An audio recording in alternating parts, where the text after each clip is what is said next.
ദൈവത്തിന്റെ അതിപരിശുദ്ധമായ നാമം വാഴ്ത്തപ്പെടുമാറാകട്ടെ. ഈ അനുഗ്രഹീതമായ പ്രഭാതത്തിൽ ഞാൻ പാസ്റ്റർ ലെനീഷ് രാജൻ എല്ലാവരെയും ഡെയിലി മന്നിലേക്ക് ഹൃദയം നിറഞ്ഞ സ്വാഗതം ചെയ്യുന്നു. ഇനി പ്രഭാത സമയം ദൈവം നമ്മളോട് സംസാരിക്കുന്ന വചനം യെശയ്യാ പ്രവാചകന്റെ പുസ്തകം 14 അധ്യായം അതിന്റെ 24 വാക്യം. അതിൽ പ്രകാരം എഴുതിയിരിക്കുന്നു, സൈനികളുടെ യഹോവ ആണയിട്ട് അരുളി ചെയ്യുന്നത്, ഞാൻ വിചാരിച്ചതുപോലെ സംഭവിക്കും, ഞാൻ നിർണയിച്ചതുപോലെ നിവൃത്തിയാകും. ഇനി പ്രഭാതം ദൈവവചനം കേൾക്കുന്ന ദൈവ പൈതലെ, മനുഷ്യന്റെ വിചാരങ്ങൾ പോലെയല്ല ദൈവത്തിന്റെ വിചാരങ്ങൾ.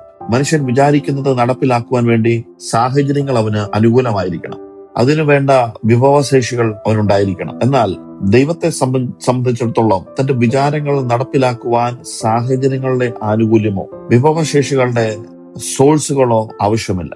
ദൈവത്തിന് ശൂന്യതയിൽ നിന്ന് താൻ വിചാരിച്ചത് ചെയ്തെടുക്കുവാൻ കഴിയും. കർത്താവായ യേശുക്രിസ്തു ക്രൂശുമരണം കൈവരിക്കുന്നതിന് മുമ്പ് ഇപ്രകാരം പറഞ്ഞു, താൻ 3-ാം നാൾ മരിച്ചവരുടെ ഇടയിൽ നിന്നും ഉയർത്തെഴുന്നേൽക്കുമെന്ന്. യഹൂദന്മാർ അത് വിശ്വസിച്ചില്ലെങ്കിലും അവർക്കൊരു സംശയമുണ്ടായിരുന്നു. അതുകൊണ്ട് അവർ പീലാത്തോസിന്റെ അടുക്കൽ പോയി പറഞ്ഞു. മത്തായിയുടെ സുവിശേഷം 27-ാം അധ്യായം അതിന്റെ 64-ാം വാക്യത്തിൽ പ്രകാരം പറയുന്നു, അതുകൊണ്ട് അവന്റെ ശിഷ്യന്മാർ ചെന്ന് അവനെ മോഷ്ടിച്ചിട്ട് അവൻ മരിച്ചവരുടെ ഇടയിൽ നിന്ന് ഉയർത്തെഴുന്നേറ്റു എന്ന് ജനത്തോട് പറയുകയും ഒടുവിലത്തെ ചതിവ് മുമ്പലത്തേതിലും വിശ്വമായി തീരുകയും ചെയ്യാതിരിക്കേണ്ടതിന് 3-ാം നാൾ വരെ കല്ലറ ഉറപ്പാക്കുവാൻ കൽപ്പിക്കാം. പീലാത്തോസ് അതിന് ഒത്താശ ചെയ്തുകൊണ്ട് പറഞ്ഞു, കാവൽക്കൂട്ടത്തെ തരാം, പോയി നിങ്ങളാൽ ആകുന്നിടത്തോളം ഉറപ്പ് വരുത്തുവേ. അവർ ചെന്ന് കല്ലിന് മുദ്ര വെച്ചു, കാവൽക്കാരെ നിർത്തി കല്ലറ ഉറപ്പാക്കി.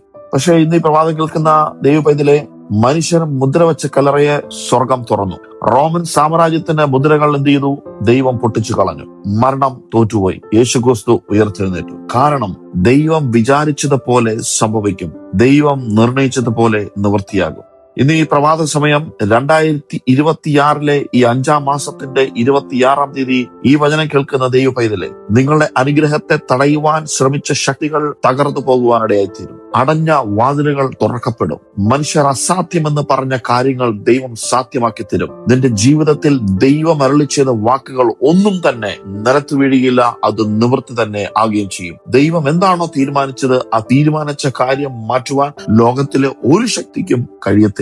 ദൈവം പറഞ്ഞത് നിവൃത്തിയാകും, ദൈവം ആരംഭിച്ചത് പൂർത്തിയാകും. ഇന്നീ ദൈവം നിങ്ങളോട് പറയുന്നത്, മനുഷ്യർ തടഞ്ഞാലും ദൈവം തീരുമാനിച്ചത് നിവൃത്തിയാകും. സാഹചര്യങ്ങൾ ഒരുപക്ഷെ എതിരായിരിക്കാം, വാതിലുകൾ ഒരുപക്ഷെ അടഞ്ഞിരിക്കാം, പക്ഷേ ദൈവത്തിന്റെ പദ്ധതിയെ തടയുവാൻ ഭൂമിയിലോ പാതാളത്തിലോ ഒരു ശക്തിക്കും കഴിയത്തില്ല. എന്നീ വചനം നിങ്ങളുടെ വിശ്വാസത്തെ ശക്തിപ്പെടുത്തട്ടെ, ബലപ്പെടുത്തട്ടെ, വിശ്വാസത്തെ വർദ്ധിപ്പിക്കട്ടെ. നമുക്ക് ഒരുമിച്ച് പ്രാർത്ഥിക്കാം. കർത്താവേ, നിന്റെ വാഗ്ദത്തങ്ങളിൽ വിശ്വസിക്കുന്ന ഹൃദയം ഞങ്ങൾക്കൊന്ന് തരണമേ. തടസ്സങ്ങളുടെ നടുവിലും വിശ്വാസത്തിൽ ഉറച്ചു നിൽക്കുവാൻ ഒന്ന് സഹായിക്കണമേ. നീ അരുളി ചെയ്ത വാക്കുകൾ ഞങ്ങളുടെ ജീവിതത്തിൽ നിവൃത്തിയാകട്ടെ. യേശുവിൻ നാമത്തിൽ തന്നെ. ആമേൻ, ആമേൻ, ആമേൻ. ഇതുവരെ വചനം ശ്രമിച്ച എല്ലാവരെയും ദൈവം ധാരാളമായി അനുഗ്രഹിക്കട്ടെ. Have a blessed and victorious day.